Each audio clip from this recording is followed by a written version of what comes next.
السلام علیکم سر. سر کیا حال ہے؟ خیریت سے ہیں سر؟ میرا آپ سے یہ سوال ہے کہ اگر نیل پالش لگی ہوئی ہے اور اس کو اتار کے نماز پڑھ سکتے ہیں یا اس کے بعد نہا کے نماز پڑھنی پڑتی ہے؟ نحمدہ و نصلی علی رسولہ الکریم. اما بعد، بہن یہ جاننا چاہ رہی ہیں، غالباً عیان نام ہے یا بہرحال پوچھنا چاہ رہی ہیں کہ اگر نیل پالش لگی ہو، عورتیں زیب و زینت کے لیے ناخنوں پر نیل پالش لگا لیتی ہیں، ایسی صورت میں اس ناخن کی پالش کا کیا حکم ہے؟ جب اسے اتاریں گے تو ہمیں نہانا پڑے گا یا صرف وضو کر لینا نماز کے لیے کافی ہے؟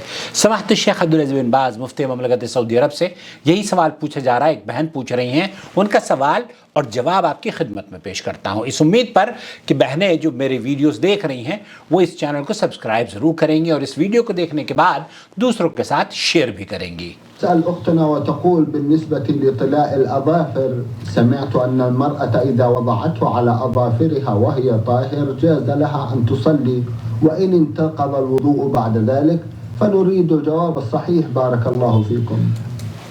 پوچھا جا رہا ہے کہ اگر عورت نے نیل پالش لگا لی ہے اور اس نیل پالش سے پہلے وہ باوضو تھی تو کیا اس وضو کے ساتھ وہ نماز پڑھ سکتی ہے یا نہیں؟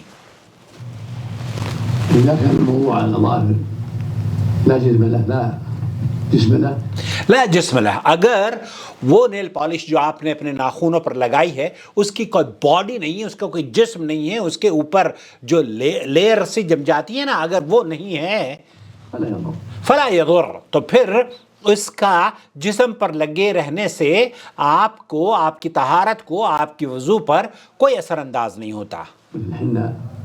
مثل الحنہ، اس کا حکم مہندی کے حکم کے ہی برابر ہے، مہندی کا حکم ہوگا.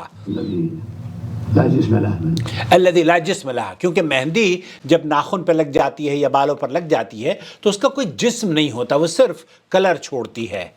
أصابعها بالحنة من غير يكون له جسم أو ما أشبه ذلك من الدهونات التي لا جسم لها فإنه لا يضر. فإنه لا يضر، تو ایسا نیل پالش کا کلر جس کی کوئی باڈی، جس کا کوئی جسم، جس کی کوئی پرت نہیں ہوتی، اور اس کا حکم مہندی کی طرح سے ہی ہے.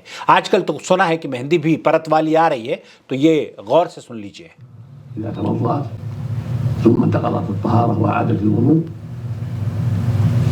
وذلك عليها لا يضر. أما إذا كان لا يضر، تو آپ نے اگر وضو کر لی ہے اور اس کے بعد طہارت کر لی ہے، اور یا طہارت سے پہلے طہارت کی آپ نے اور پھر اس کے اوپر آپ نے نیل پالش لگا لی ہے، تو جس نیل پالش کا لیئر نہیں ہے، اس کا کوئی جسم نہیں ہے، اس کی کوئی تہ نہیں ہے، اس کی کوئی پرت نہیں ہے، اس کے لیے کوئی، وہ آپ کے لیے انشاءاللہ تعالی اس کا حکم مہندی کا حکم ہے.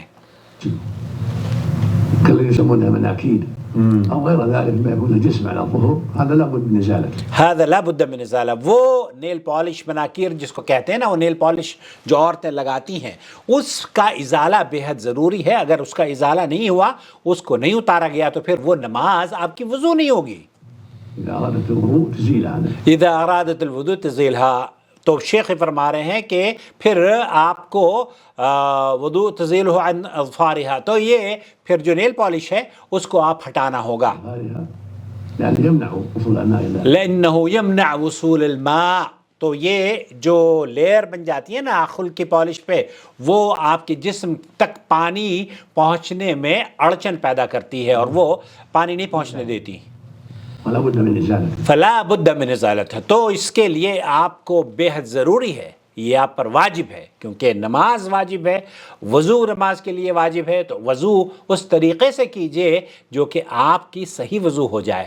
اگر آپ نے ناخن پالش پر وضو کر لی ہے اور جسم ہے اس ناخن پالش کا پرت ہے، تو پھر اس پر وضو درست نہیں ہے. البتہ جو بہن جاننا چاہ رہی ہیں کہ غسل کی ضرورت ہے، غسل کی ضرورت نہیں ہے. غسل کی ضرورت صرف ان حالات میں ہوتی ہے کہ آپ، اگر عورت حیض سے ہے، حیض سے پاک ہوئی ہے، یا نفاس سے پاک ہوئی ہے، یا پھر مباشرت کی ہے، یا منی نکلی ہے جسم سے، یا نواقد وہ جو آپ ہم بستری کے بعد اس طرح کے جو احکام ہیں ان سے وضو طہارت یا مکمل جسم کا نہانا غسل کرنا واجب ہے. لیکن یہ نیل پالش لگا لینا یا لپسٹک لگا لینا اور اس پر اس کو دھونے سے آپ کو اس کے اوپر وضو کرنے کی صرف ضرورت ہے، اس کو غسل کرنے کی ضرورت نہیں ہے. كما لو كان على ذراعها عجين أو طين يزال، هكذا على رجلها أو وجهها يزال. یہاں شیخ فرما رہے ہیں کہ بہت ساری نیل پالش ایسی ہوتی ہیں جو کہ طین کی طرح، مٹی کی طرح سے بڑی بھاری ہو جاتی ہیں، وہ جائز نہیں ہے، اس کا ازالہ بہت ضروری ہے ورنہ آپ کی وضو نہیں ہوگی. لا شيء له جسم من عجين أو مناكير أو قطعة من الحنة لها جسم أو ما أشبه لا يزال.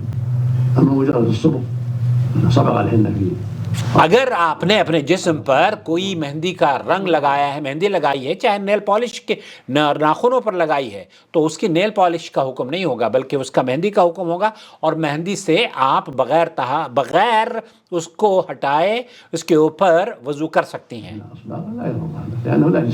انہو لا جسم لہا. تو خلاصہ کلام یہ ہوا، شیخ ابن باز رحمۃ اللہ علیہ یہ فرما رہے ہیں اپنے فتوے میں کہ جو کہ اس کا جسم نہیں ہوتا، اس نیل پالش کا جسم نہیں ہوتا، تو پھر آپ کو اس کے اوپر وضو کر سکتی ہیں. لیکن اگر اس کا جسم ہے، اس کی لیئر ہے، اس کی پرت ہے، تب پھر آپ کا اس کو ریموو کرنا بے حد ضروری ہے. واللہ تعالی عالم. صلی اللہ علیہ نبینا محمد وعلی آلہ وصحبہ اجمعین. والسلام علیکم ورحمۃ اللہ وبرکاتہ.